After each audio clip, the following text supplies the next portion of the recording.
ایک یہ کویشچن کیا گیا تھا کہ کیا کسی آستانے سے وابستگی یا کسی پیر صاحب کی بیعت کرنا روحانی ترقی کے لیے ضروری ہوتا ہے؟ دیکھیے، اور اس کے اندر ایک اور کویشچن یہ بھی پیچھے بچے نے کیا ہے کہ پیری مریدی کب سے سٹارٹ ہوئی، اور کیا اگر ہم کسی عالم دین کو اپنا رہنما مقرر کر لیں تو کیا پھر بھی کسی سے باقاعدہ بیعت ہونا ضروری ہوتا ہے؟ دونوں کے میں جواب شامل کر لیتا ہوں کہ یاد رکھیں کہ یہ پیری اور مریدی کے جو اصول ہیں یا اس کے بارے میں جتنے احکام ہیں وہ نبی کریم صلی اللہ علیہ وسلم اور صحابہ کرام کو بنیاد بنا کر حاصل کیے گئے ہیں کہ رحمت کونین صلی اللہ علیہ وسلم جب کسی کو اسلام میں داخل کرتے تھے تو اس سے باقاعدہ بیعت لیتے تھے. کبھی ہاتھ میں ہاتھ لے لیتے تھے سرکار، کبھی اپنی چادر مبارکہ پکڑوا لیتے تھے اور کچھ الفاظ آپ کہتے اور وہ اس کو دہراتے تھے. گویا کہ نبی کریم صلی اللہ علیہ وسلم انہیں اسلام میں داخل کرنے سے پہلے چند چیزوں کا ان سے وعدہ لیا کرتے تھے، وہ وعدہ کرتے تھے تو اسلام میں داخل ہو جاتے تھے، اس کے اور کلمہ وغیرہ پڑھ کے اسے داخل ہو گئے. اس کے بعد وہ نبی کریم صلی اللہ علیہ وسلم کی اطاعت اور فرما برداری میں زندگی گزارتے اور سرکار ان کی روحانی تربیت فرمایا کرتے تھے. تو یہ تو تھی سرکار نے جو بیعت فرمائی، یہ بیعت اسلام تھی. اس کے بعد جو آگے سلسلہ چلتا رہا وہ بیعت ارادت ہوتی ہے. اس کا مطلب یہ ہوتا ہے کہ ہم کسی سے اسی طریقے سے اپنا روحانی تعلق قائم کرتے ہیں اور انہیں اپنا ایک مربی اور رہنما گویا کہ مقرر کر لیتے ہیں کہ ہم آپ کے ہاتھ میں ہاتھ دیتے ہیں، گویا کہ آپ کی اطاعت، آپ کے پیچھے چلنے کا قصد و ارادہ کرتے ہیں اور آپ اس کے بدلے میں ہماری روحانی تربیت فرمائیے. اور اللہ تعالیٰ کی راہ میں جتنی رکاوٹیں آتی ہیں کہ ہم ان رکاوٹوں کی وجہ سے بارگاہ الہی میں درجہ قرب حاصل نہیں کر پاتے، ان رکاوٹوں کو عبور کرنے کے سلسلے میں اور دور کرنے کے سلسلے میں آپ ہماری رہنمائی فرمائیں. تو اور پھر وہ ہم سے اس کے بدلے میں کچھ وعدے لیتے ہیں کہ آپ کو ایسا کرنا ہوگا، ایسا نہیں کرنا ہوگا. انسان وعدہ کر لیتا ہے اور انہیں اپنا روحانی ایک سمجھ لیجئے کہ مربی یا قائد یا لیڈر مقرر کر لیتا ہے. اس کو پھر پیر کہہ دیا جاتا ہے اور یہ مرید کہلاتے ہیں. تو چونکہ اس کا ثبوت نبی کریم صلی اللہ علیہ وسلم سے ہے کہ آپ نے اسلام کی بیعت بھی فرمائی اور بسا اوقات ایک اور بیعت فرمائی ہے اور وہ ہے گناہوں سے بچنے کی بیعت، اور سرکار نے وعدے لیے ہیں.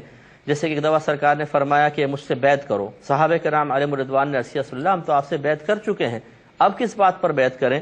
آپ نے فرمایا اس بات پر بیعت کرو کہ تم حق کہنے میں کسی ملامت کرنے والے کی ملامت کا لحاظ نہیں کرو گے.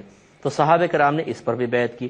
معلوم ہوا کہ سرکار نے دو بیعتوں کا تصور دیا، ایک کفر سے جب اسلام میں داخل ہوں وہ بیعت جو بیعت اسلام کہلاتی ہے، اور ایک وہ کہ جس میں چند کاموں کا ارادہ یا وعدہ لیا جاتا ہے اس سلسلے میں بیعت، اسے بیعت ارادت کہہ دیتے ہیں، جس کا ثبوت دوسری روایت کے اندر باقاعدہ موجود ہے. اور پھر یہ سلسلہ چلتا رہا. معلوم ہوا کہ اس کی ابتدا تو نبی کریم صلی اللہ علیہ وسلم سے بذات خود ہوئی اور اسی دور سے لے کر آج تک یہ چلتا آ رہا ہے. اب سوال یہ پیدا ہوتا ہے کہ کیا کسی کو پیر بنانا یہ لازم ہے؟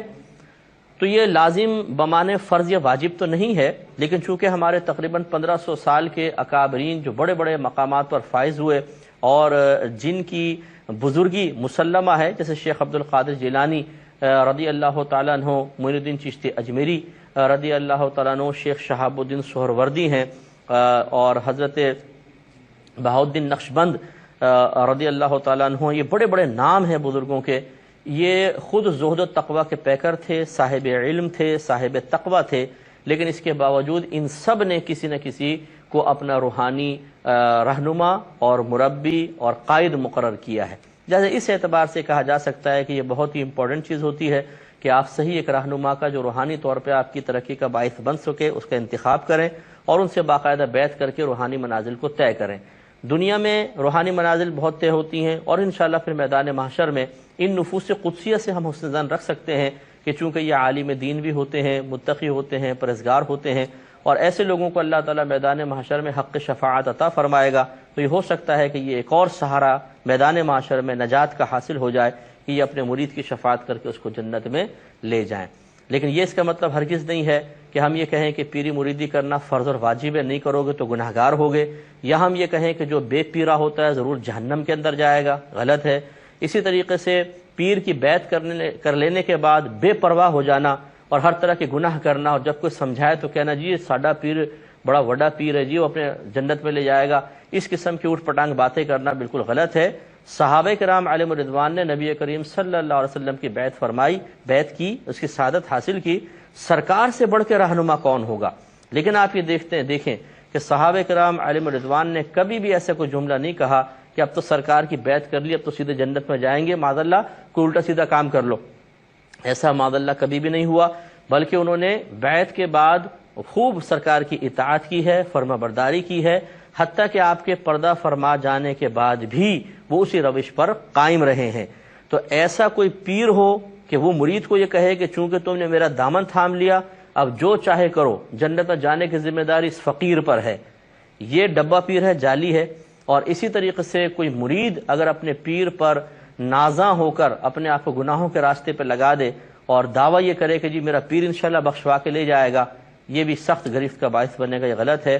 لہٰذا اگر کوئی چاہے تو اچھا ہے، کوئی اچھے پیر طریقت دیکھیں۔ ضمن میں عرض کر دیتا ہوں کہ 4 صفات ایک پیر کے اندر ضرور ہونی چاہیے۔ نمبر 1، وہ صحیح العقیدہ ہوں، یعنی ان کا کوئی عقیدہ اسلامی بنیادی عقائد سے ٹکراتا ہوا نہ ہو، متصادم نہ ہو۔ نمبر 2، وہ عالم دین ہوں، اور مفتی ہوں تو نور علی نور ہے کہ روحانی ترقی بھی ہوگی اور دنیاوی لحاظ سے معاملات میں بھی انشاءاللہ وہ گائیڈ لائن دیں گے۔ ہم نے بہت سے پیروں کو دیکھا ہے زہد و تقوی کے پیکر ہوتے ہیں لیکن اتنے صاحب علم نہیں ہوتے، اور وہ اپنے مریدین کو شرعی مسائل بھی نہیں بتاتے۔ تو مرید آ کے روحانی ترقی کا خواہاں تو ہوتا ہے، لیکن جب یہاں سے نکلتا ہے تو بزنس جا کے حرام کر رہا ہوتا ہے، ناجائز ٹرمز اینڈ کنڈیشنز سے بزنس کر رہا ہوتا ہے اور اس طرح حرام کھا رہا ہوتا ہے۔ اب کتنی بھی پیر صاحب اس پہ اپنے روحانی تجلیاں برسائیں، لیکن جو حرام کھا رہا ہے اس کی روحانی ترقی کبھی بھی نہیں ہو سکے گی۔ اس لیے ایسا اگر پیر بنایا جائے کہ جو روحانی ترقی کے ساتھ ساتھ دنیاوی لحاظ سے علوم دینیہ کی روشنی میں مکمل رہنمائی فراہم کرے تو نور علی نور ہے، تو عالم اور مفتی ہوں تو بہت ہی اچھی بات ہے۔ تیسرا ہوتا ہے کہ اعلانیہ طور پہ وہ کوئی گناہ نہ کرتے ہوں، اعلانیہ طور پہ کوئی گناہ نہ کرتے ہوں۔ اس میں 2 چیزیں آ جائیں گی، گناہ نہ کرتے ہوں اور ظاہری طور پہ بعمل بھی ہوں، کیونکہ جو ظاہری طور پہ بے عمل ہے وہ یقینی سے گناہ گار بھی ہے۔ تو اس میں دونوں چیزیں کہ ظاہری اعتبار سے بعمل اور اعلانیہ کوئی گناہ نہ کرتے ہوں۔ اعلانیہ کا مطلب سب کے سامنے، اگر وہ کہیں پیٹھ پیچھے کسی گھر میں چھپ کر اپنے علیحدہ کوئی گناہ کر رہا ہے بالفرض تو ہمیں کوئی جستجو کی مطلب اجازت نہیں ہے، بلکہ یہ حرام ہے کہ کسی کی جستجو کی جائے کہ ذرا ان کے پرائیویٹ معاملات دیکھیں کوئی گڑبڑ تو نہیں ہے، وہاں سے مطمئن ہو جائیں گے تب بیعت کریں گے، غلط۔ ظاہر دیکھیں، واچ کریں آپ 10 روز 15 روز 20 روز، اگر تمام معاملات بہت اچھے ہیں، کوئی اس میں اعلانیہ طور پہ خطا نہیں ہے تو صحیح ہے۔ اعلانیہ خطا میں جیسے مثال کے طور پر عورتوں کو بلا پردہ، بغیر پردے کے اپنے سامنے بٹھانا، یا عورتوں کے ہاتھ میں ہاتھ لے کر بیعت کرنا، یا عورتوں کا پیر صاحب کا بدن دبانا، یہ سب حرام ہے۔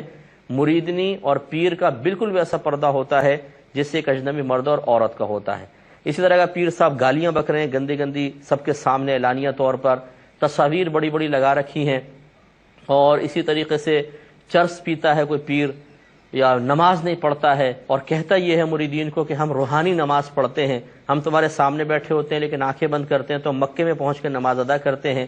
یہ تمام چیزیں جو ہیں یہ غلط ہیں۔ اس طرح کا پیر یقیناً قابل بیعت نہیں ہے۔ کوئی ناراض بھی نہ ہو، بہت سے لوگ اس طرح کے کچھ پیر حضرات سے وابستہ ہوتے ہیں، جب ہم ایسی تو کوئی بات کہتے ہیں تو وہ ہم پہ ناراض ہونے لگ جاتے ہیں، غصہ ہوتے ہیں، کبھی اظہار بھی کر دیتے ہیں، کبھی ہمارے سامنے نہیں کرتے دوسروں کے سامنے کرتے ہیں۔ تو میرے پیارے بھائی، کوئی ہمارا دوست نہیں ہے، کوئی ہمارا دشمن نہیں ہے، ہم ایک بات اگر کہہ رہے ہیں تو شریعت کے دائرے میں رہ کر کر رہے ہیں۔ ہاں، اگر ہم شرعی لحاظ سے غلط بات کر رہے ہیں تو آپ اپنے اندر اتنی اخلاقی جرت پیدا کریں کہ آپ ہمارے پاس آئیے اور ہمیں سمجھائیے کہ جی آپ نے جو بات کہی یہ غلط ہے، اس کا ثبوت یہ رہا قرآن و حدیث سے۔ لیکن اگر آپ قرآن و حدیث سے ثبوت لانے میں ناکام ہیں اور پھر آپ یہ سمجھیں کہ جو قرآن و حدیث کی بات کر رہا ہے وہ خاموش ہو جائے اور ہم اپنے نفسانی تقاضوں کے تحت جو رسومات رائج کریں وہ رائج ہو جائیں اور ان کو غلط بھی نہ کہا جائے، تو آئی ایم ویری سوری کہ ایسا نہیں ہو سکتا ہے۔